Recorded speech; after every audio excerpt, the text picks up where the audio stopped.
نور على نور يهدي الله لنوره من يشاء. روشنی پر روشنی، اللہ اپنے نور کی طرف جس کی چاہتا ہے رہنمائی فرماتا ہے.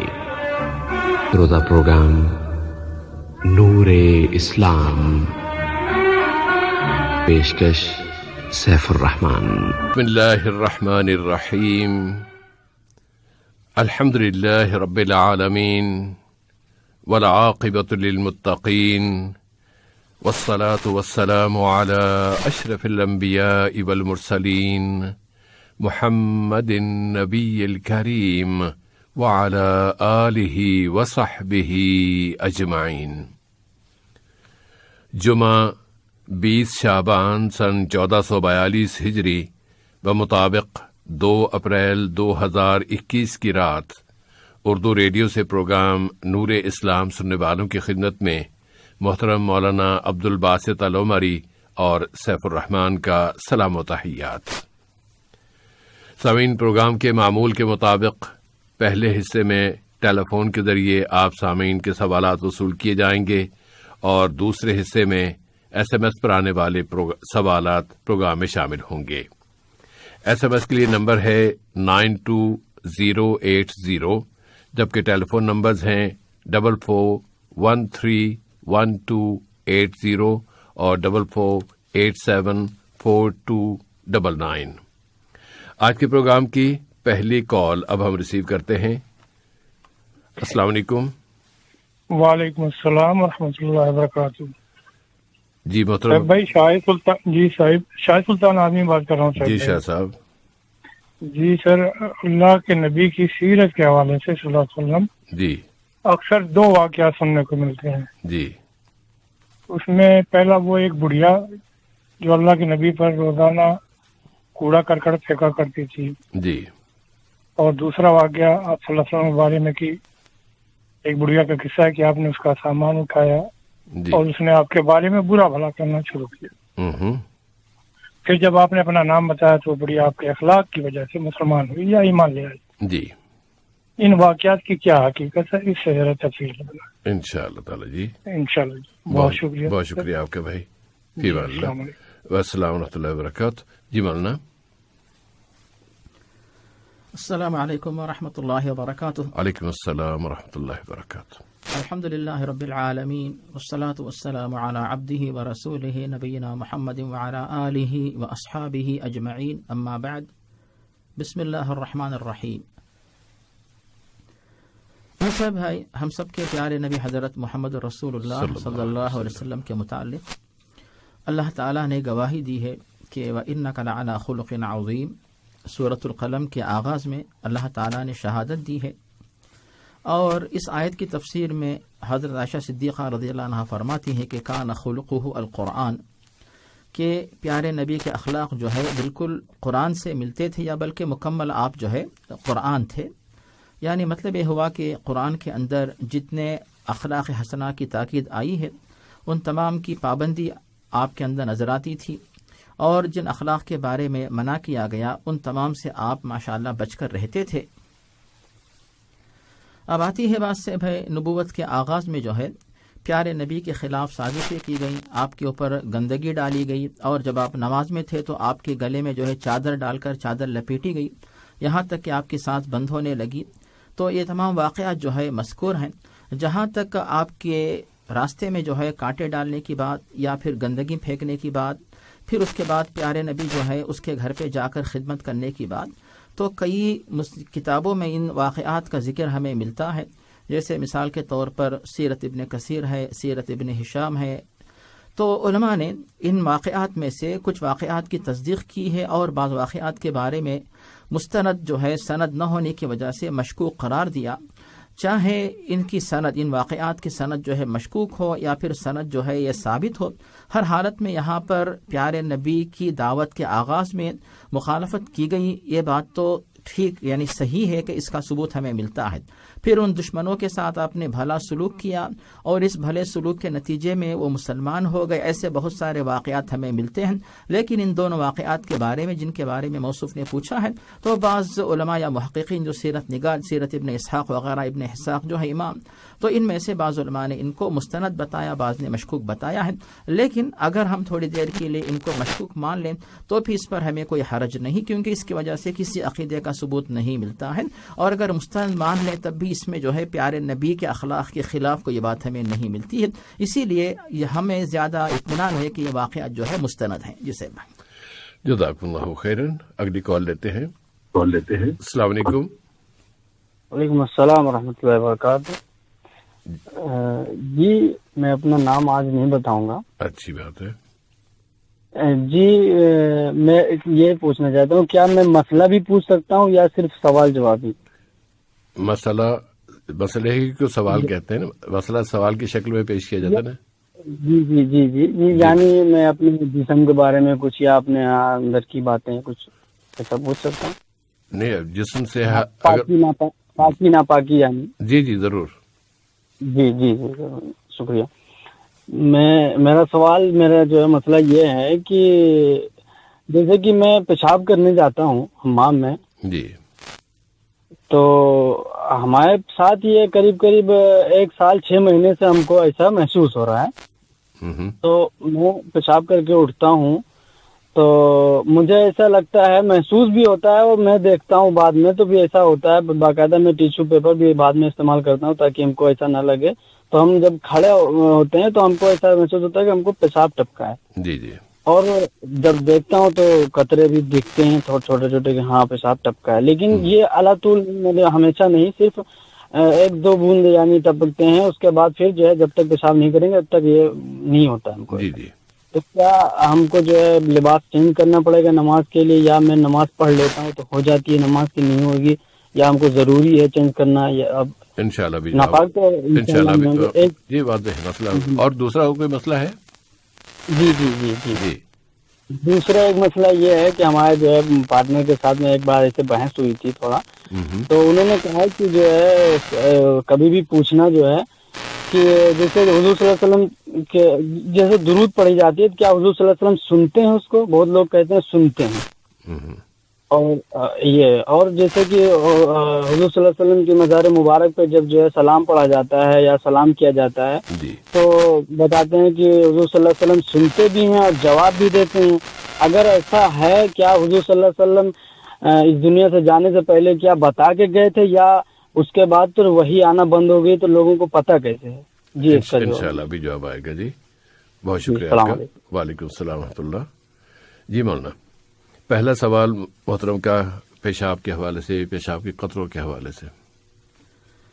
جس سے اس بارے میں پہلی بات جو ہم بتائیں گے وہ یہ ہے کہ سورۃ البقرہ کے اندر اللہ تعالیٰ نے واضح فرمایا، سورۃ البقرہ 222 میں، کہ اللہ رب العالمین جو ہے ان اللہ یحب التوابین و یحب المتطہرین، کہ اللہ رب العالمین جو ہے کثرت سے توبہ کرنے والوں کو پسند کرتا ہے اور اسی طرح پاک و صاف رہنے والوں کو پسند کرتا ہے.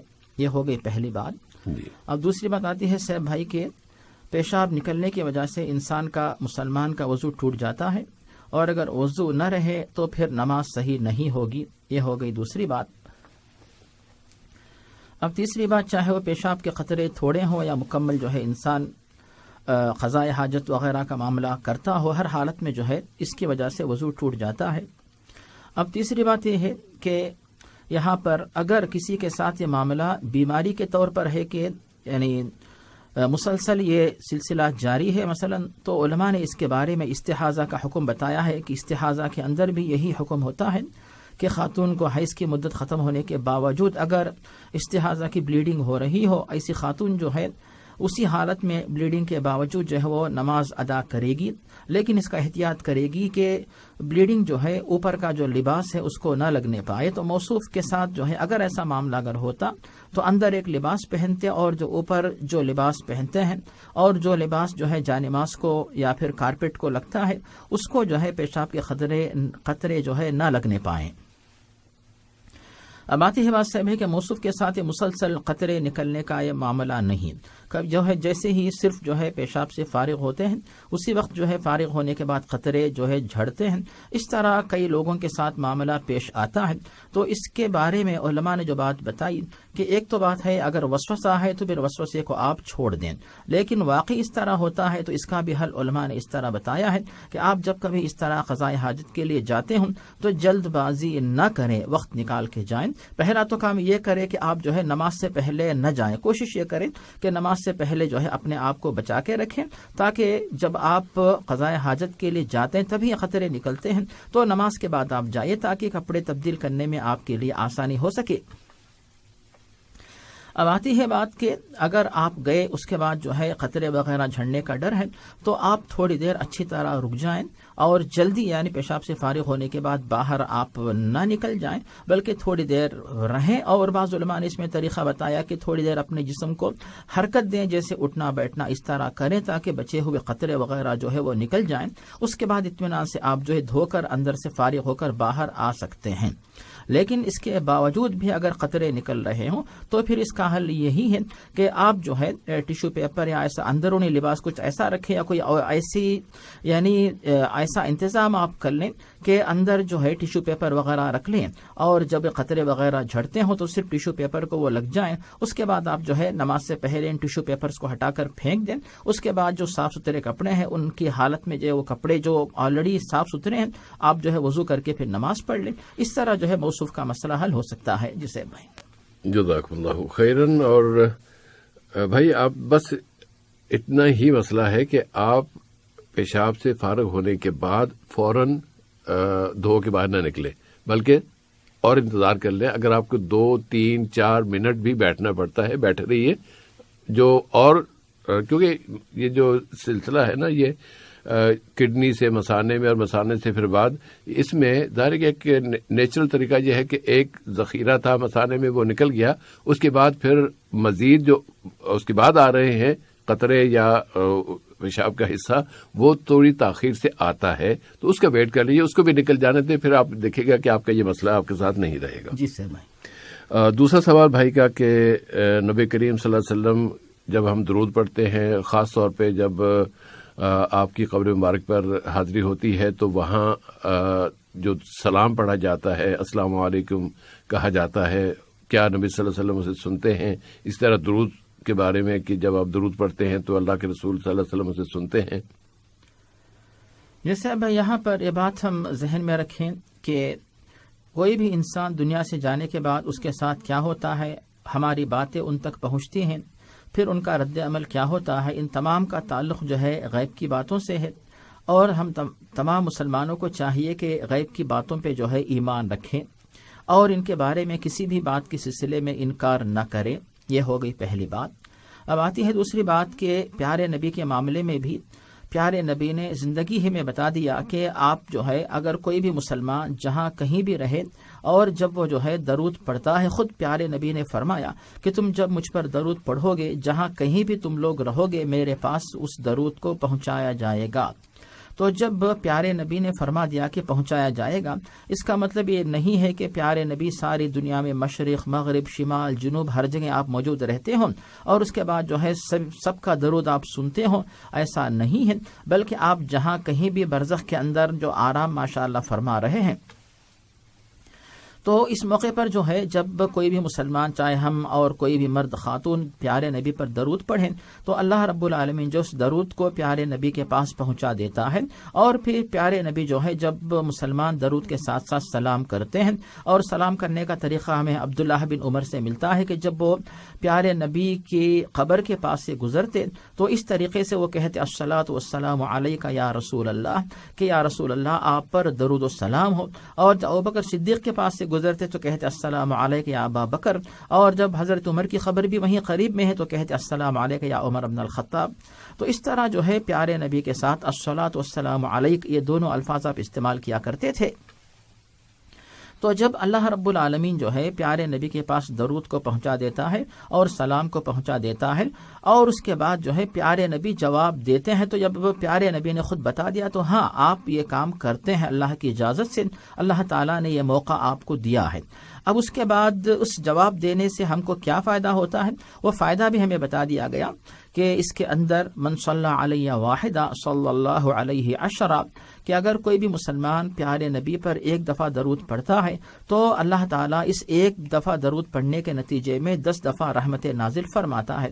تو اس طرح اس درود کے نتیجے میں جو ہے 10 دفعہ درود یعنی اس کا اجر و ثواب رحمت نازل ہوتی ہیں، تو آپ اس پر توجہ دیجیے تو یہ زیادہ بہتر رہے گا۔ لیکن درود پہنچتا کیسے ہے، پھر جواب کیسے دیتے ہیں، تو یہ غیب کا معاملہ ہے۔ جب اللہ تعالیٰ نے اس بات کی ذمہ داری لے لی ہے تو ہمارے اوپر اللہ تعالیٰ نے بوجھ نہیں ڈالا کہ درود کیسے پہنچتا ہے، نبی جواب کیسے دیتے ہیں، تو پھر اس کی ذمہ داری اللہ کی ہے، ہمیں اس میں پریشان ہونے کی ضرورت نہیں ہے، بلکہ اس سے ہمیں فائدہ کیا ہوتا ہے اس پر توجہ دینے کی ضرورت ہے۔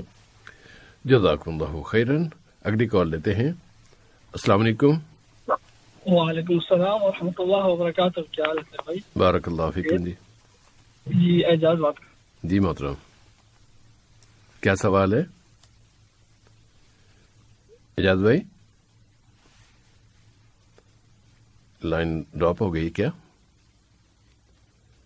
چلیے اگلی کال دیکھ سکتے ہیں اگر۔ السلام علیکم۔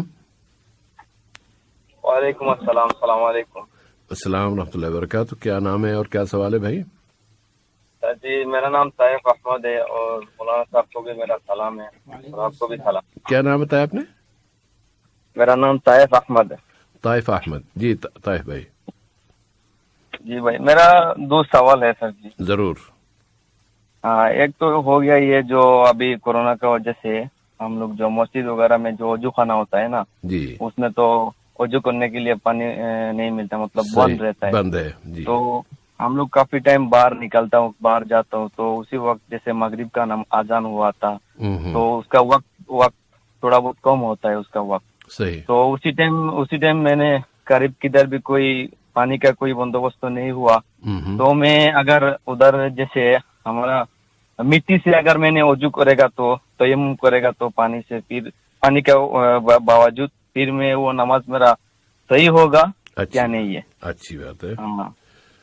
اور دوسرا سوال ہے سر جی، جو ہم لوگ جو ہے نا، جب میں دیکھتا ہوں کبھی کبھار نماز میں جب فرض نماز خلاص ہو گیا، ختم ہو گیا، ٹھیک ہے، تو ختم ہونے کے بعد جماعت کا نماز خلاص ہو گیا تو دوسری ٹائم مسجد میں کوئی بندے وہ اکیلا نماز پڑھ رہا تھا، تو اسی وقت دوسرا کوئی بندے آ کے اس کا پیچھے مطلب خاص کر کے اس کا ساتھ نماز جماعت میں ادا کر لیا، صحیح۔ تو جو بندے پہلے نماز پڑھا تھا اس نے جو اکیلا پڑھا تھا نماز، تو اسی ٹائم دوسرا آدمی اس کا ساتھ جوڑ کے نماز پڑھے گا تو وہ نماز مطلب جماعت کی طرح قبول ہوئے گا کیا نہیں ہے؟ انشاءاللہ تعالیٰ ابھی جواب آئے گا بھائی۔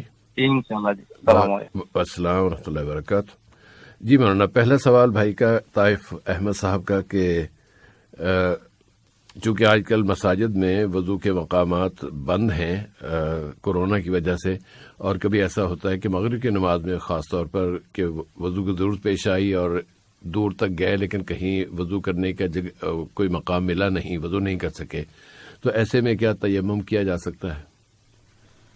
جی صاحب بھائی، بے شک اس بارے میں قرآن مجید اور احادیث کی روشنی میں جو بات بتائی گئی ہے، ہم اس طرح ان احکام کو واضح کر سکتے ہیں کہ تیمم کی اجازت اس وقت ہوگی جب کہ آپ جو ہے یا تو پانی آپ کے لیے میسر نہ ہو، اور دوسری صورت یہ ہے کہ پانی تو ہو لیکن پانی تک پہنچنے کے لیے جو ہے آپ کے لیے کوئی خطرہ ہو، دشمن کا، کسی زہریلے سانپ وغیرہ کا یا پھر درندے کا ڈر ہو، اور تیسرے نمبر پر یہ کہ پانی اتنی دوری پر ہو کہ وہاں پر جانے تک جو ہے نماز کا وقت نکل جانے کا اندیشہ ہو۔ ایسی کوئی صورت پیش آئے تو پھر جو ہے آپ وضو کے بجائے تیمم کر سکتے ہیں۔ یہ ہو گئی پہلی بات۔ اب آتی ہے دوسری بات سے بھائی کہ بے شک جو ہے آج کے دور میں یعنی جو مخصوص حالات گزر رہے ہیں، ان حالات کے پیش نظر جو ہے واش رومز یا پھر جو وضو خانے وغیرہ ان کو بند کیا گیا تاکہ لوگ جو ہے ایک ہی چیز کو سب لوگ ٹچ کریں گے، پھر اس کی وجہ سے جو ہے یہ بیماری پھیل نہ جائے، اس سے لوگوں کو بچانے کے لیے احتیاطی تدابیر کے طور پر اس طرح جو ہے کیا گیا ہے۔ یہ تو ہو گئی یعنی ایک احتیاط کے بارے میں بات. ہم آگے بڑھ کر ہم یہ کہیں گے کہ جس طرح ماشاءاللہ کوئی بھی شخص اپنے گھر سے نکلتے وقت جو ہے پینے کے لیے پانی کا باٹل رکھتا ہے، تو اسی طرح آپ جو ہے یعنی ایسا نہیں کہ بالکل آپ کو یعنی ادھر ادھر کہیں بھی پانی نہیں ملتا ہے. یہاں تک کہ میرا اندازہ ہے کہ پینے کا پانی جو ہوتا ہے وہ نل تو شاید کھلے ہوں، اور جو مسجد کے باہر جو ہے ٹوٹیاں لگی رہتی ہیں. ایک تو یہ سہولت ہے، اور دوسری سہولت یہ ہے کہ ہر مسجد کے آس پاس جو ہے کوئی نہ کوئی بقالہ رہتا ہے جہاں پر جو ہے آپ کو 8 آنے یا 1 ریال کے اندر جو ہے باٹل سے پانی آپ کو مل جاتا ہے. تو یہ 2 باتیں ہو گئیں. اور جب آپ کو پتا ہے کہ مساجد بند ہے، نماز کا وقت جو ہے وہ نکل جانے کا ڈر رہتا ہے، تو جیسا کہ ہم نے شروع میں کہہ دیا کہ آپ جو ہے اپنے گھر پر جو ہے ایک باٹل وغیرہ پانی کا پینے کے لیے خرید کے لا لیجیے، اور اس کے بعد وہ پانی پینے کے بعد ہر دفعہ اپنے پاس جو ہے جیسے بہت سارے لوگ ریڈیٹر کے اندر پانی بھرنے کے لیے ایک چھوٹا سا جو گیلن کی طرح جو ہے ایک وہ رکھ لیتے ہیں صاحب، سے آپ لوگ کیا کہتے ہیں گیلن یا کیا کہتے ہیں وائٹ کلر کا، تو گیلن جو رکھتے ہیں صاحب اس طرح جو ہے آپ گاڑی کی ڈگی میں ہمیشہ رکھ لیجیے. تو کیا تو بڑا باٹل جو ہے وہ رکھ لیں یا پھر گیلن رکھ لیں. جب کبھی باہر جاتے ہو تو پھر آپ جو ہے اس پانی سے وضو کر کے نماز پڑھ لیجئے. کیونکہ تیمم کے بارے میں اگر ہم اس طرح ڈھیل دیں گے تو ہر شخص جو ہے پانی کے استعمال کو چھوڑے گا.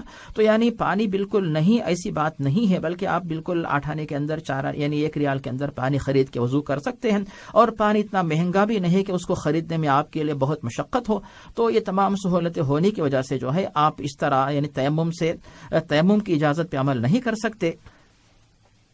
لیکن اگر لا علمی میں آپ نے اس طرح کیا ہو تو پھر اس پر توبہ کریں، ان نمازوں کو دہرانے کی ضرورت نہیں ہے. لیکن آئندہ اس بارے میں احتیاط کریں کہ یہ صورتحال چونکہ گزر رہی ہے تو آپ اس کے لیے متبادل طریقہ اپنا سکتے ہیں. اس کے مطابق عمل کر کے آپ جو ہے جو پانی آپ کے ساتھ آپ کی گاڑی میں ہے مثلا اسے لے کر آپ جو ہے وضو کر لیں، اس کے بعد پھر نماز ادا کیجیے. اسے جزاکم اللہ خیرن. اور دوسرا سوال، مفرد کے پیچھے جماعت کے ساتھ نماز پڑھنا یا مفرد کے ساتھ شامل ہو کے پھر جماعت کرانا؟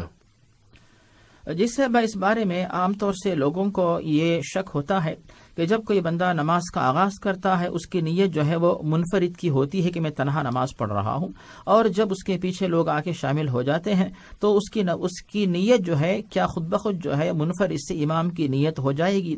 تو اس طرح ہو سکتا ہے کہ نہیں؟ تو اس کے بارے میں علماء کی تحقیق یہ ہے بھائی کہ بالکل ہو سکتا ہے کہ کوئی بندہ مسجد میں گیا اور اس کے بعد نماز اس کی چھوٹ گئی اور اکیلا پڑھ رہا ہو، چاہے وہ فرض نماز پڑھ رہا ہو یا پھر سنت کی نماز پڑھ رہا ہو، اس کے پیچھے کئی لوگ جو ہے فرض کی نیت سے شامل ہو جاتے ہوں، تو ان تمام کی نماز جو ہے جو اس کے پیچھے آ کر اس کی اقتداء میں پڑھ رہے ہوں تو دونوں کی نماز صحیح ہوگی، جو نماز پڑھا رہا ہے اور جو نماز پڑھ رہے ہیں. تو دونوں کے بارے میں دلیل یہ ہے بھائی کہ اگر وہ بندہ سنت پڑھ رہا تھا، سنت پڑھنے والوں کے پیچھے فرض پڑھنے والے نماز پڑھ سکتے کہ نہیں؟ اس کے بارے میں دلیل بخاری اور مسلم کی وہ حدیث جس میں بتایا جاتا ہے کہ حضرت معاذ بن جبل جو ہے پیارے نبی کے پیچھے عشاء کی فرض نماز پڑھ کے ان کا جو قبیلہ جہاں پہ مدینے سے دور بستا تھا وہاں پہ عشاء کی نماز ان کو پڑھایا کرتے تھے، اور جو پیارے نبی کے پیچھے ان کی نماز جو ہوتی تھی وہ فرض نماز تھی، اور جو اپنے قبیلے میں جا کے پڑھاتے ان کے لیے نفل نماز تھی. تو اس طرح معاذ بن جبل کی نفل کی نیت تھی، ان کے پیچھے نماز پڑھنے والے مقتدی فرض کی نیت سے عشاء پڑھا کرتے تھے. اب دوسری بات سے بھائی کہ منفرد جو ہے امام کی یعنی پہلے منفرد رہ کر اگر وہ امام بن جاتا ہے تو کیا اس طرح نماز کی حالت میں نیت تبدیل ہو سکتی کہ نہیں؟ اس کے بارے میں علماء نے کئی دلائل پیش کیے. ان میں سے پہلی دلیل وہ ہے جو بخاری اور مسلم میں حضرت ابن عباس سے مروی ہے. وہ حدیث کے ایک دفعہ حضرت ابن عباس اپنی خالہ حضرت میمونہ جو کہ پیارے نبی کی اہلیہ تھی، زوجہ مطہرہ تھی، ام المؤمنین حضرت میمونہ، تو حضرت میمونہ کے گھر پہ وہ سو گئے اور پیارے نبی جب صبح جو ہے تہجد کی نماز کے لیے اٹھے، پیارے نبی نے پہلے وضو کیا، نماز کا آغاز کیا، پھر عبداللہ بن عباس آ کر پیارے نبی کے ساتھ کھڑے ہو گئے.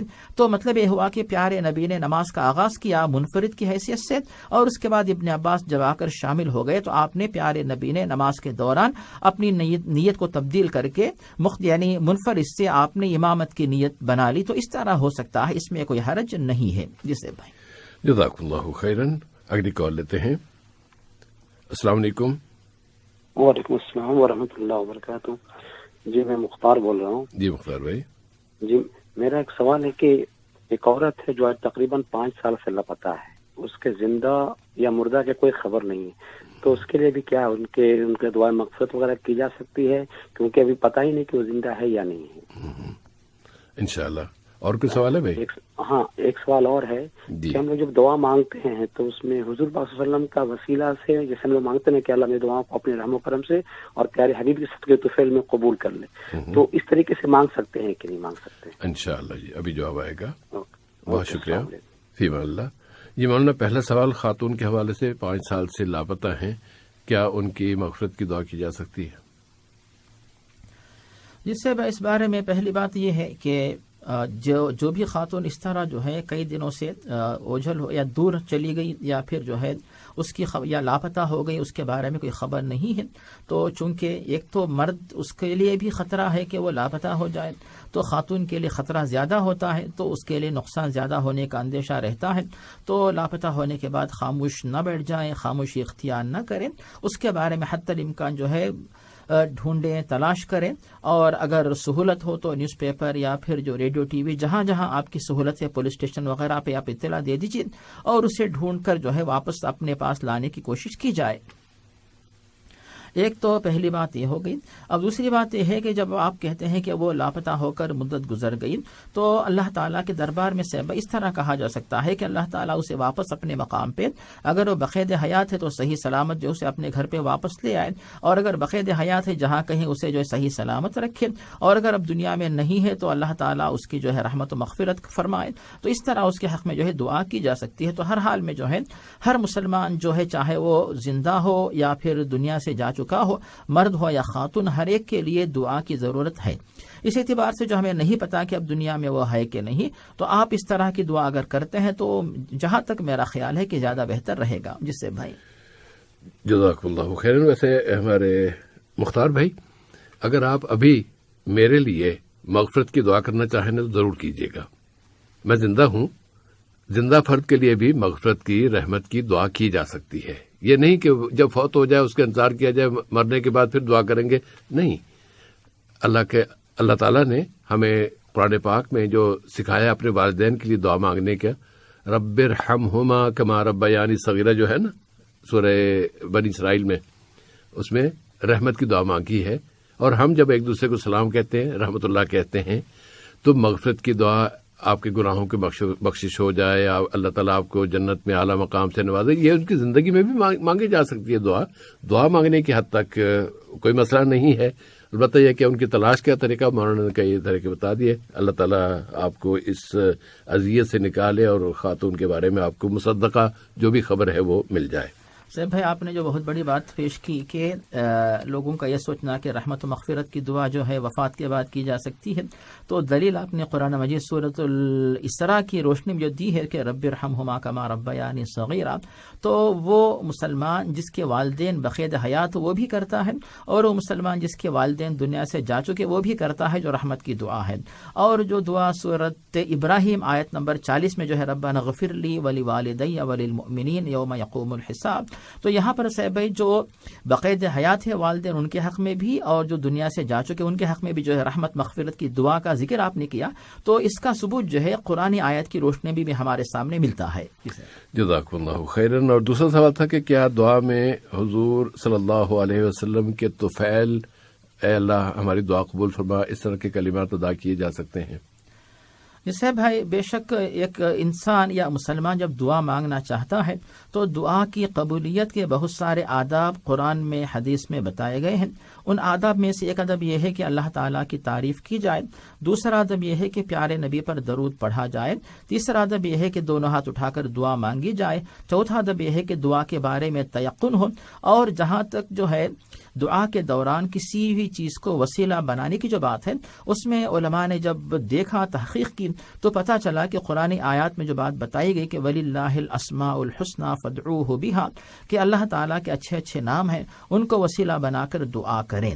دوسرے نمبر پر انسان اپنی نیکیوں کو وسیلہ بنا کر دعا مانگ سکتا ہے، اور تیسرے نمبر پر وہ پیارے نبی محمد مصطفیٰ صلی اللہ علیہ وسلم جنہوں نے ہمیں دعا کا طریقہ سکھایا، دعا کی ترغیب دی اور ہمارے لیے آپ ہدایت کا سبب بنے ہوئے ہیں، تو آپ کے بارے میں ہم جو کام کر سکتے ہیں تو وہی طریقہ اپنا جو طریقہ آپ نے ہمیں سکھایا ہے، چونکہ پیارے نبی نے صحابہ کرام کو یہ طریقہ نہیں سکھایا کہ تم میرا نام لے کر اس طرح دعا کرو، اس سے بہتر طریقہ، اس سے اونچا طریقہ جو آپ نے ہمیں بتایا، جب ایک صحابی جلد بازی سے دعا مانگ رہے تھے تو آپ نے کہا کہ اس نے جلد بازی کی ہے، یعنی دعا کی قبولیت کی کوئی ضمانت نہیں ہے۔ اس کے بجائے پھر آپ نے کہا کہ تم جب دعا مانگو تو پھر اللہ کی تعریف کرو، پھر پیارے نبی پر درود پڑھو، پھر دعا مانگو۔ تو پھر اس صحابی نے اسی طرح کیا، تو آپ نے کہا کہ اب تم نے بہتر کام کیا۔ تو پیارے نبی کے نام سے ہم آپ کا نام لے کر کہنے کے بجائے ہم اگر یہ طریقہ اپناتے ہیں درود، تو اس میں پیارے نبی کا نام بھی آ گیا، درود بھی آ گیا، آپ کے حق میں ہم نے دعا بھی کی، آپ کے لیے رحمت کی دعا، برکت کی دعا کی، تو اس کے اندر جو تاثیر ہے، جو طاقت ہے، جو قوت ہے، تو یہ کسی اور لفظ میں یہ طاقت و تاثیر نہیں ملتی ہے۔ اسی لیے ہمیں چاہیے کہ پیارے نبی نے وسیلہ جس چیز کو بتایا ہے اسی کو بتائیں۔ تو جب آپ نے درود شریف کا وسیلہ بتایا تو آپ اس درود شریف کا استعمال کریں، تو پھر آپ کا مقصد بھی پورا ہوگا کہ دعا کے دوران ہم نے پیارے نبی کے حق میں بھی دعا کر دی اور اپنے لیے بھی دعا کرتے ہیں۔ بلکہ ابن القیم رحمہ اللہ زاد المعاد میں فرماتے ہیں کہ جب آپ لمبی دعا کرنے کے لیے بیٹھے ہوں، جیسے دعا کا ہر ایک یعنی کبھی مختصر وقت رہتا ہے، کبھی طویل وقت رہتا ہے، تو دعا کی قبولیت کے لیے بہتر یہ ہے کہ آپ اپنی دعا کے دوران شروع میں بھی درود پڑھیں اور آخر میں بھی درود پڑھیں، درمیان میں بھی جو ہے اپنی دعائیں جب جاری رکھتے ہوں، 5-6 دعائیں آپ نے کی، پھر ایک دفعہ درود پڑھیں، پھر اس کے بعد 5-6 دعائیں آپ نے کی، پھر درود پڑھیں۔ تو اس طرح کرنے کی وجہ سے جو ہے دعا کے اندر تقویت آ جاتی ہے۔ مطلب یہ ہوا کہ دعا کے اندر ہم اگر وسیلہ بنانا ہی چاہتے ہو، بہترین وسیلہ یہی ہے کہ پیارے نبی پر درود پڑھیں، تو پھر یہ سب سے بہتر وسیلہ ہوگا اور دعا جلد قبول ہو سکتی ہے۔ جزاکم اللہ خیرن۔ اگلی کال لیتے ہیں۔ السلام علیکم۔ السلام علیکم بھائی۔ وعلیکم السلام ورحمۃ اللہ وبرکاتہ۔ جی محترم بھائی سعید بات کر رہا ہوں۔ جی سعید صاحب، اذان سے پہلے درود شریف پڑھتے ہمارے یہاں، یہ صحیح ہے کہ نہیں ہے؟ یہ پوچھنا تھا۔ اور دوسرا یہ پوچھنا تھا، جو بہت سارے جو ولی ہیں جیسے خواجہ معین الدین چشتی رحمۃ اللہ علیہ، تو یہ سب جو ہے ان کا جو بہت سارا واقعات سننے میں آتا ہے، یہ انہوں نے ایک آنا ساگر ایک تو تھا، اس کو اپنے کاسا میں لے لیا، تو یہ سب تو حکمت ہے اللہ کی طرف سے ہوا ہے یا لوگ ایسی بات کرتے ہیں؟ انشاءاللہ جی ابھی جواب آئے گا۔ بہت شکریہ بھائی، فی امان اللہ۔ جی مولانا، پہلا سوال سعید صاحب کا کہ اذان سے پہلے جو درود پڑھا جاتا ہے کچھ مساجد میں، اس کی اجازت ہے؟ اس سے اس بارے میں بہتر طریقہ وہی ہے جو پیارے نبی سے ہمارے سامنے، ساری امت کے سامنے بتایا گیا، اور ہم دیکھتے ہیں صحیح مسلم میں حضرت عبداللہ بن عمر سے، حضرت ابو ہریرہ سے، دیگر صحابہ کرام سے، کہ آپ فرماتے ہیں کہ جب تم اذان سنو تو اذان کا جواب دو، پھر اس کے بعد جو ہے پیارے نبی پر درود پڑھو، پھر جو اذان کی دعا ہے جو ہم ماشاءاللہ آج سیب بھائی کے جو ریڈیو خطر اردو سروس جو ہے اس سے بھی جو ہے ہم اذان کے بعد دعا جو سنتے ہیں، اللہم رب هذه الدعوۃ التامہ، تو صحیح ترتیب تو پیارے نبی نے یہ بتائی ہے، نہ کہ اذان سے پہلے ہم درود پڑھیں، بلکہ ترتیب تو یہ ہے کہ اذان سنیں، اذان کے بعد جو ہے جواب دیں اور اس کے بعد درود پڑھیں، اور جو ہے اس طرح کا طریقہ اپناتے ہیں سنت پہ عمل ہوگا۔ اس کے بجائے ہم اذان سے پہلے درود پڑھتے ہیں تو گویا کہ پیارے نبی نے جو طریقہ بتایا اس کو الٹ رہے ہیں اور آپ کی سنت کی خلاف ورزی کر رہے ہیں۔ تو جب پیارے نبی کے طریقے سے بات ہمیں نہیں ملتی ہے بات، تو پھر اس بات سے اللہ تعالیٰ کیسے خوش ہوگا؟ پیارے نبی اس بات کو جو ہے کیسے پسند کریں گے جب آپ کے سامنے قیامت کے دن یہ اعمال پیش کیے جائیں گے؟ اسی لیے اسی طریقے کو اپنائیں جو پیارے نبی سے ہم تک یہ جو طریقہ بتایا گیا، اذان سنیں، جواب دیجئے، اس کے بعد جو ہے اذان کی دعا پڑھیے، پھر درود شریف بھی پڑھیں اور اجر و ثواب حاصل کریں۔ جزاک اللہ خیرن۔ اور دوسرا سوال بھائی کا کہ خواجہ معین الدین چشتی رحمۃ اللہ علیہ یا دوسرے افراد کے بارے میں، بزرگوں کے بارے میں جو مختلف واقعات بیان کیے جاتے ہیں، کیا وہ صحیح ہیں یا من گھڑت ہیں؟ جی صاحب، ان کے بارے میں ہم جو بات بتا سکتے ہیں وہ یہ ہے کہ پہلی بات، اللہ رب العالمین اپنے بندوں میں سے جس بندے کی جو ہے مدد کرنا چاہتا ہے اس بندے کے ساتھ جو ہے کچھ مخصوص نشانیاں ظاہر فرماتا ہے. جیسے جو انبیاء کرام علیہم الصلاۃ والسلام ہیں، ان انبیاء کے ساتھ جو ہے بہت سارے واقعات پیش آئے، بہت سارے معجزات پیش آئے. تو ایسی کوئی نشانی علامت ظاہر ہوتی ہے انبیاء کرام کے ساتھ تو ان کو کہا جاتا ہے معجزات. جیسا کہ موسیٰ علیہ السلام جب لاٹھی سے مارتے تھے سمندر میں راستے بن گئے اور چٹان سے چشمے نکل آئے اور وہ جو ہے اژدہے کی طرح لاٹھی بن جاتی، تو یہ پھر معجزات تھے. اور عیسیٰ علیہ السلام اللہ کا نام لے کر مردوں کو اٹھاتے تھے تو پھر یہ معجزات تھا، اور یہ معجزات اس دور میں تھے. لیکن اب یہ معجزات اب نہیں نظر آتے، اور خود ہم سب کے پیارے نبی محمد مصطفیٰ صلی اللہ علیہ وسلم کے بہت سارے معجزے آپ کے دور میں تھے کہ آپ جو ہے کسی کھانے کے یا بلکہ سالن کے برتن میں اپنا ہاتھ ڈال کر نکالنا شروع کرتے تو کھانا اور سالن ختم نہیں ہوتا، اور آپ کسی برتن میں اپنا ہاتھ ڈالتے تھوڑا سا اس میں پانی ہوتا، پھر آپ دعا مانگتے تو پھر ماشاءاللہ پانی مسلسل نکل آتا. ایسے بہت سارے معجزات ہیں، لیکن پیارے نبی نے ان پر اتنا زور نہیں دیا تاکہ لوگ ان معجزات کو بنیاد بنا کر کہیں پیارے نبی کے بارے میں جس طرح عیسیٰ نے عیسیٰ علیہ السلام کو خدا کا مقام دیا تو پیارے نبی کے بارے میں بھی ایسا تصور امت کے دل میں نہ آنے پائے. اور جو بہت بڑا معجزہ ہے پیارے نبی کا قرآن مجید، جو آج تک جو ہے اور انشاءاللہ قیامت تک بھی، قیامت کے بعد بھی باقی رہنے والا معجزہ جس کے اندر کوئی تبدیلی نہیں اور آج بھی امت کی ہدایت کے لیے ماشاءاللہ بلکہ ساری دنیا کی ہدایت کے لیے محفوظ ہے. اب آتی ہے بات سے بھائی کہ انبیاء کے علاوہ کسی اور نیک شخص کے ساتھ ایسی کوئی نشانی اور علامت ظاہر ہوتی ہے تو ان کے اختیار میں یہ بات نہیں ہوتی، یعنی کوئی بھی کہے کہ میں اپنے طور پر نشانی ظاہر کروں گا، ایسا نہیں ہوتا ہے، بلکہ یہ نشانی ظاہر ہوتی ہے اللہ رب العالمین کی طرف سے. اب اس کی مثال ہم اس طرح دے سکتے ہیں کہ پیارے نبی کے دور میں طفیل بن عمر یہ صحابی جب اسلام قبول کرنے کے لیے آئے اور جب واپس جانا چاہتے تھے تو انہوں نے کہا یا رسول اللہ بہت اندھیرا ہے، بہت تاریکی ہے، آپ دعا کیجئے کہ میرے لیے روشنی ہو جائے. پیارے نبی نے دعا کی، اللہ تعالیٰ نے ان کی پیشانی پر جو ہے روشنی لگا دی. تو اس طرح جب نکلنے لگے تو پھر انہوں نے کہا یا رسول اللہ اگر میری پیشانی پر روشنی رہے تو لوگ یہ کہیں گے کہ چونکہ طفیل مسلمان ہو گئے اسی لیے ان کی پیشانی پر ایک عیب لگ گیا، تو آپ دعا کیجئے کہ یہ روشنی میری پیشانی سے نکل کر میری لاٹھی میں آ جائے. تو پیارے نبی نے دعا کی تو پھر وہ روشنی جو ہے ان کی لاٹھی میں آ گئی، اور جب وہ اندھیرے میں نکلے تو بالکل ان کو راستہ نظر آ رہا تھا. تو یہ مستند حدیث صحیح مسلم کے اندر یہ واقعہ موجود ہے. تو اس طرح جو ہے کرامت کا ہونا، یہ کرامت انبیاء یعنی صحابہ کرام کے دور میں بھی ایسی کرامتیں جو ہے پائی جاتی تھی، ان کا انکار ہم نہیں کر سکتے.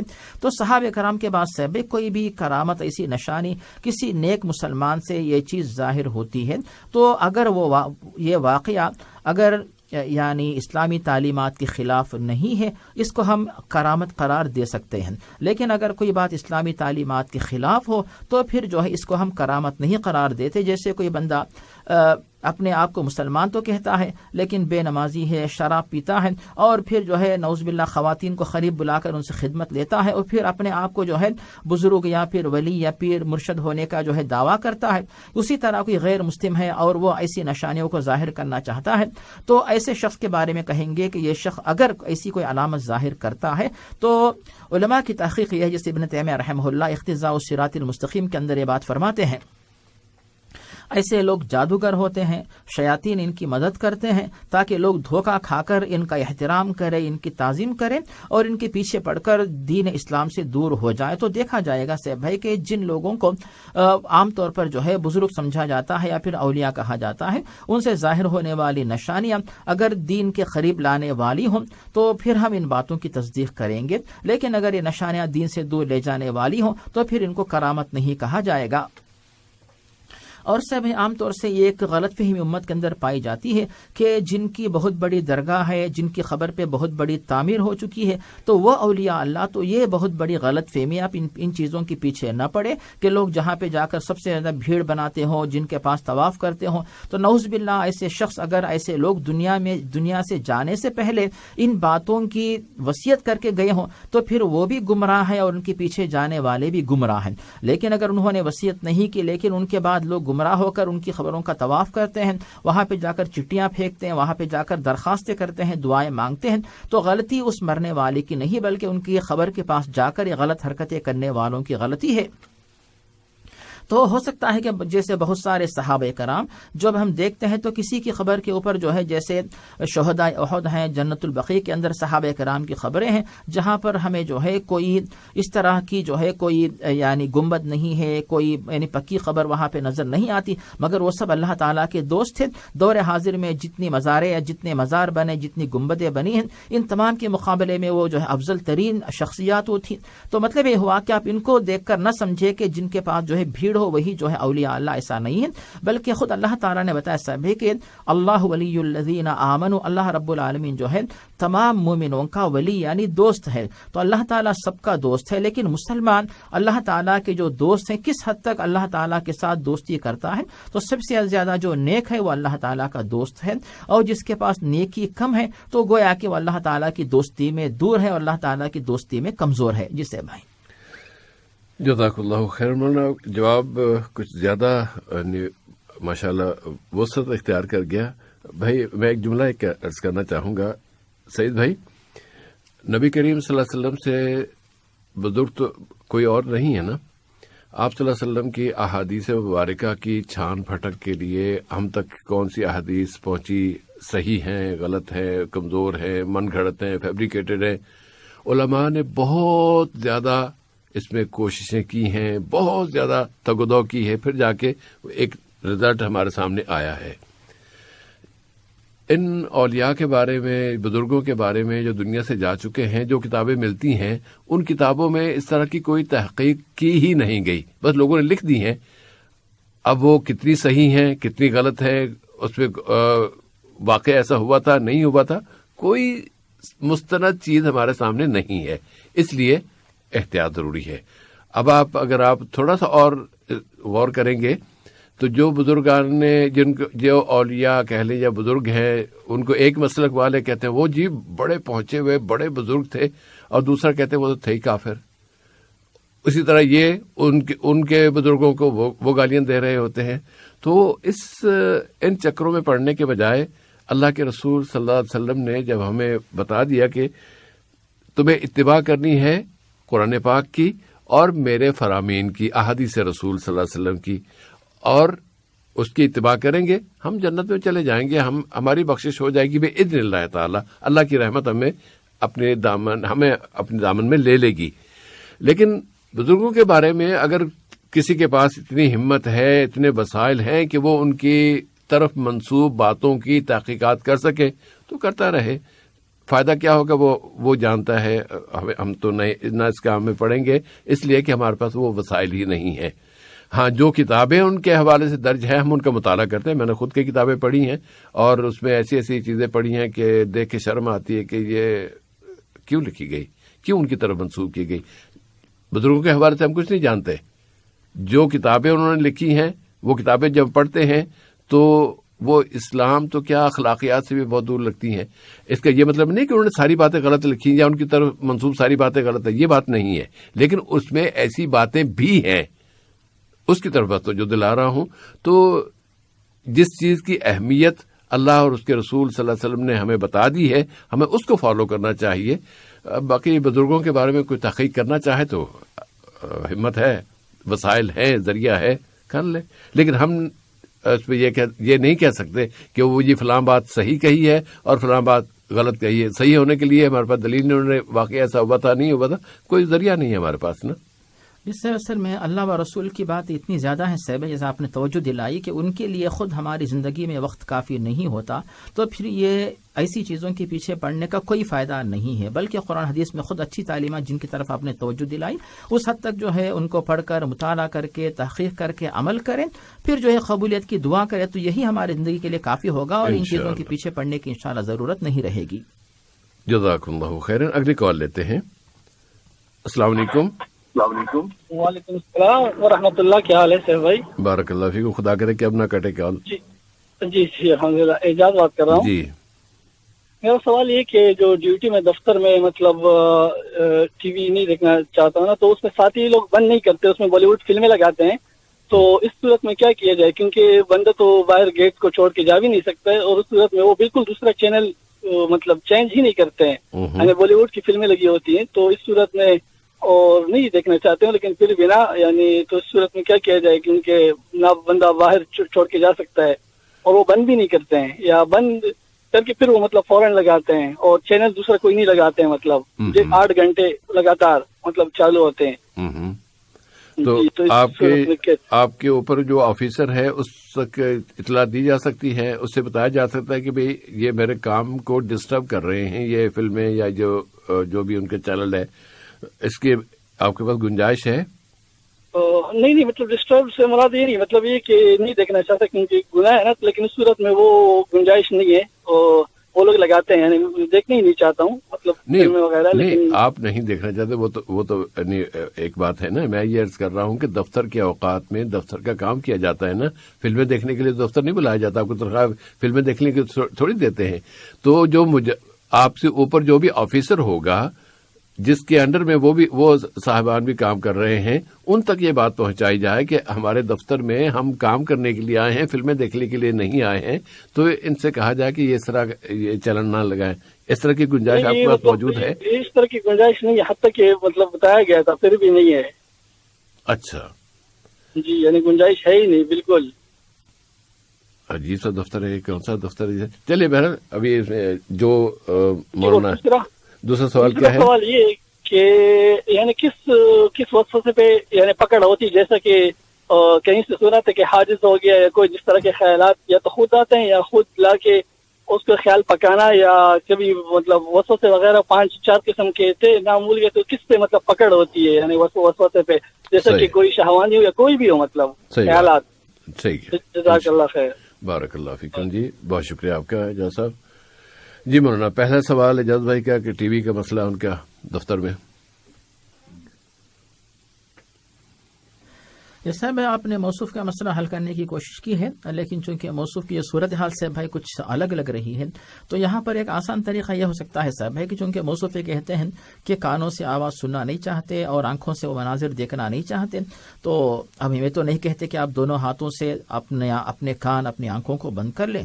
بہتر طریقہ یہ ہے کہ جس طرف جو ہے ٹی وی وغیرہ جو ہے لگا ہوا ہو وہ منظر نظر آتے ہوں، تو اگر آپ جو ہے ان باتوں سے یعنی مطمئن نہیں تو آپ اس کی طرف پیٹ کر لیں، اور اس کے بعد جو ہے کانوں میں جو ہے ایئر فون جو بھی لگا کے جو ہے، اگر آپ کے پاس موبائل فون ہے تو موبائل فون کے اندر سے ایئر فون لگا کے اس کا جو پن ہوتا ہے اس کے بعد آپ کانوں میں لگا لیجیے، تو مسلسل جو ہے آپ کو جو ہے قرآن کی آواز آتی رہے گی، اور جو آوازیں پیچھے آ رہی ہوں تو جو ہے ان آوازوں سے اپنے آپ کو بچا سکتے ہیں، اور آپ کی پیٹ جو ہے اس کی طرف ہوگی تو پھر یہ منظر بھی آپ دیکھنے سے بچ جائیں گے۔ اور اس کے بعد پھر جو یعنی اللہ تعالیٰ کی طرف سے تاکید جو ہمیں ملتی ہے فاتقوا اللہ ما استطعتم، کہ جس حد تک ہو سکے اللہ تعالیٰ سے ڈرتے رہو، لا یکلف اللہ نفسا الا وسعها، کہ اللہ رب العالمین کسی کے اوپر اس کی طاقت سے بڑھ کر ذمہ داری عائد نہیں کرتا ہے۔ اور اس کے ساتھ ساتھ یہ بھی صاحب ہے کہ جسے آپ نے دریافت کیا تو یہ حل یہ بھی ہو سکتا ہے کہ وہاں سے آپ ڈیوٹی چینج کروا لیں، کہ کسی اور جگہ پر کسی اور مقام پہ کہ اور ذمہ داری لے سکتے ہوں تو وہاں پہ آپ جائیے، ورنہ صاحب ہے کا جو اہم سوال یہی تھا یہ کون سی ڈیوٹی ہے جہاں پر لوگ جو ہے یعنی جب سے ڈیوٹی شروع ہوتی تب سے ڈیوٹی ختم ہونے تک جو ہے صرف جو ہے ان کا کام یہی ہے کہ ٹی وی پر جو ہے یعنی ٹائم پاس کرتے رہیں، تو یہ بات تو بہرحال سمجھ میں آنے والی نہیں ہے، لیکن موصوف کا بار بار اس طرح یہی تھا کہ صاحب کی وہی صورتحال ہے تو پھر بچنے کے جو مناسب طریقے ہیں وہ آپ اپنائیں، اللہ سے دعا کرے گا اس صورتحال سے اپنے آپ کو جو آپ کس طرح بچا سکتے ہو وہ راستے اللہ تعالیٰ آپ کے سامنے بتا دیں۔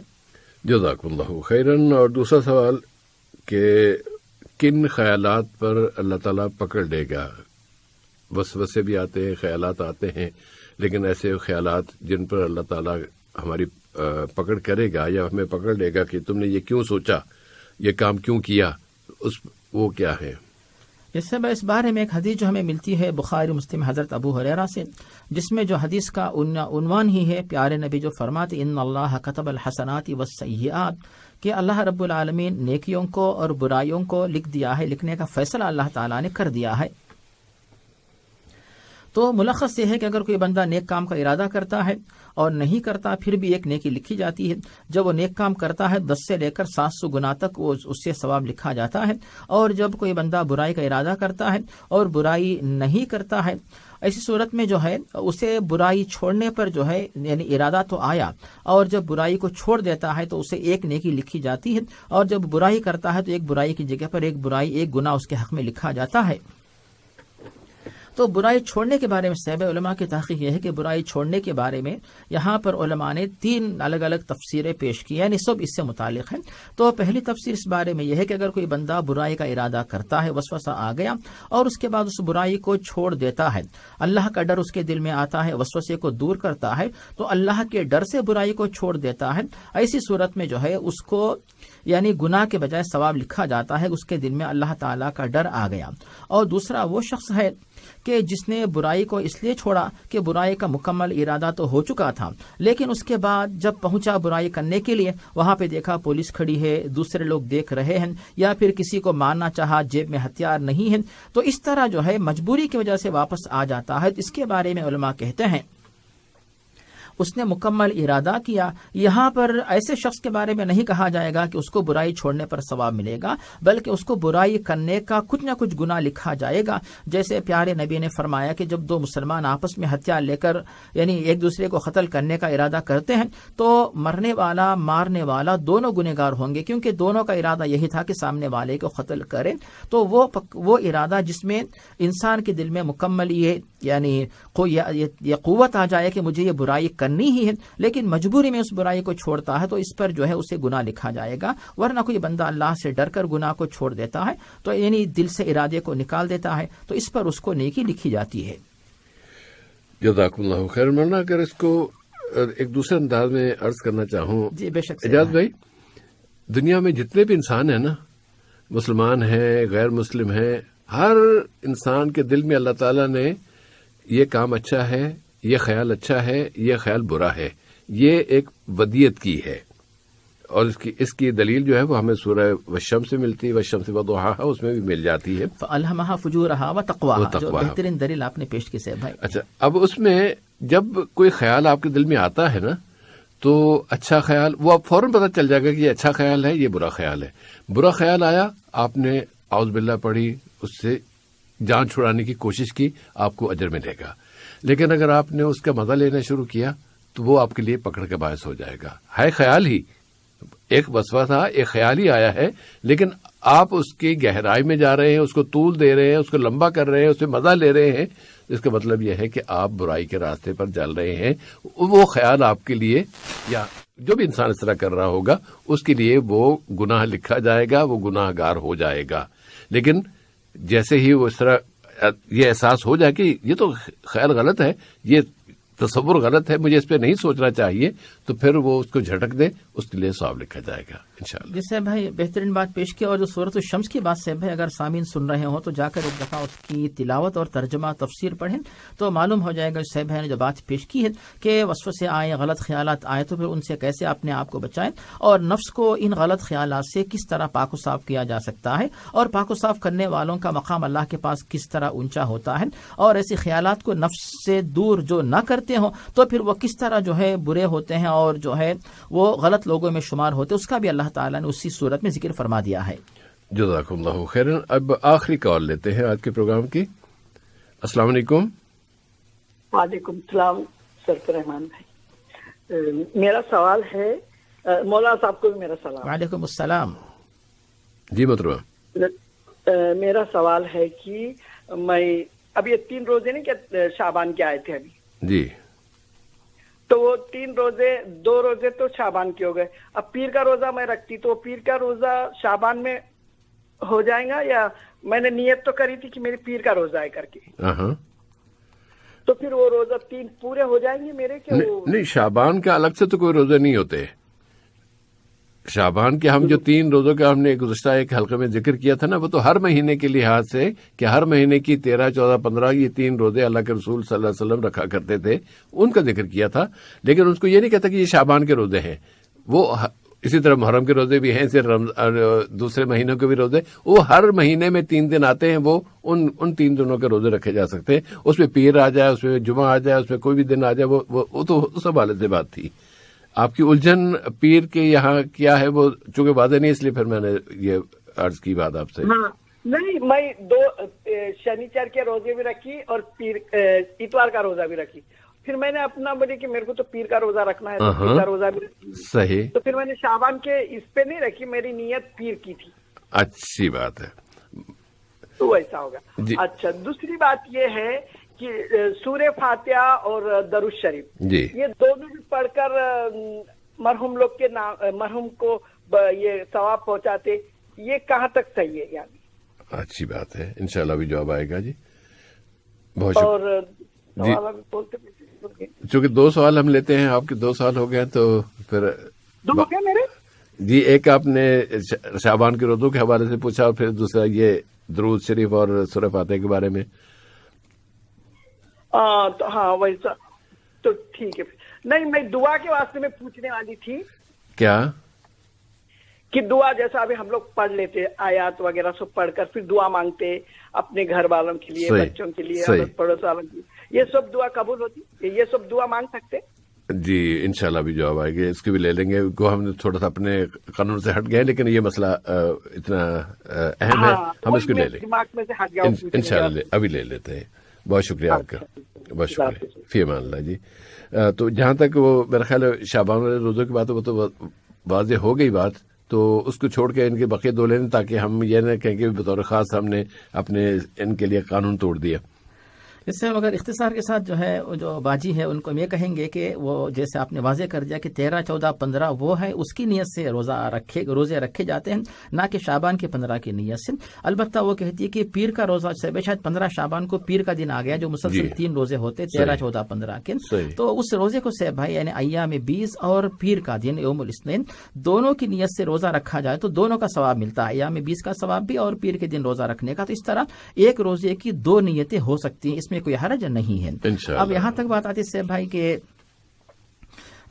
سورۃ الفاتحہ درود پڑھ کے جو ہے مرحومین کو ثواب بخشنا, تو اس کے بارے میں ہم یہ بتائیں گے کہ اس طرح جو ہے ہم نے پڑھ لیا اور یہ کہا کہ اللہ تعالیٰ اس کا ثواب مرحومین کو پہنچا دے, ایسی تو کوئی بات ہمیں نہیں ملتی. یہ ضرور کہا جا سکتا ہے کہ بے شک آپ دعا سے پہلے سورۃ الفاتحہ پڑھیں اور درود شریف پڑھیں, جس کی وجہ سے یا ان دونوں کی وجہ سے دعا جلد قبول ہونے کی امید ہے. اور جن جن مرحومین کو آپ جو ہے ثواب پہنچانا چاہتے ہیں تو آپ ان کے حق میں رحمت کی دعا کریں, مغفرت کی دعا کریں. طریقہ تو ہو سکتا ہے لیکن ہم نے پڑھ لیا, اس کا ثواب ہم کو مل گیا, اب ہم اپنے اختیار سے کسی کو اس کا ثواب پہنچاتے ہیں. آپ کا مقصد یہ ہے کہ ان کو فائدہ ہو برزخ میں, وہ فائدہ پہنچانے کا صحیح طریقہ ہمیں بتایا گیا کہ ان کے حق میں رحمت و مغفرت کی دعا کریں, تو یہی ان کو زیادہ یعنی بہتر طریقے سے ثواب پہنچانے کا طریقہ ہوتا ہے. سب تیسرا جو نہیں سمجھ رہا تھا ہمیں کیا تھا, تیسرا ان کے یہی تھا اور بہت آسان کہ ہم تلاوت کرتے ہیں, مطالعہ کرتے ہیں, کچھ آیات پڑھتے ہیں, پڑھتے پڑھتے آخر میں ہم دعا کرتے ہیں. اس دعا کی قبولیت کے حوالے سے پوچھ رہی تھی.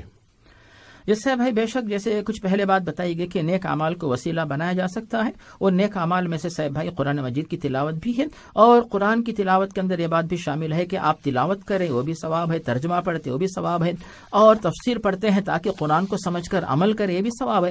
اس کے بعد سے بھائی کوئی بھی مسلمان اپنے حق میں اور اسی طرح جو ہے اپنے والدین, بال بچے, گھر والے جیسے اڑوس پڑوس جو بھی جن کے حق میں بھی ساری امت کے لیے دعا کرنا چاہیں تو دعا کی جا سکتی. اس میں جو ہے یہ تو طریقہ بہتر ہے, اس میں کوئی قباحت تو نظر نہیں آتی. اور دعا کے بارے میں چاہے بقید حیات جو حضرات ان کے حق میں جو دنیا سے جا چکے تو ان کے حق میں بھی جو ہے دعا کی جا سکتی ہے, تو یہ بہتر, اس میں کوئی حرج نہیں نظر آتا ہے. جسے اور چونکہ وہ پوچھ رہے تھے کہ کیا اس طرح یہ دعائیں قبول ہو جاتی ہیں, تو دعا کی قبولیت کے حوالے سے تو اللہ کے رسول نے بتا دیا نا کہ جب تم دعا مانگو تو اس یقین کے ساتھ مانگو کہ اللہ تعالیٰ میری یہ دعا ضرور قبول فرمائے گا. وہ یقین ہم سب مسلمانوں کو ہونا چاہیے. اور محترمہ آج کے آپ کے اس تیسرے سوال کی وجہ سے ہوا یہ ہے کہ پروگرام کے بالکل آخری منٹ میں ہم داخل ہو گئے ہیں, اس لیے اب ہم آج کے SMS کا سوال پروگرام میں شامل نہیں کر پائیں گے. اللہ تعالی ہمیں توفیق دے کہ ہم اس پروگرام کے ذریعے جو کچھ بھی سیکھ رہے ہیں اسے سیکھتے ہوئے ہم اس پر عمل کرنے والے بنیں.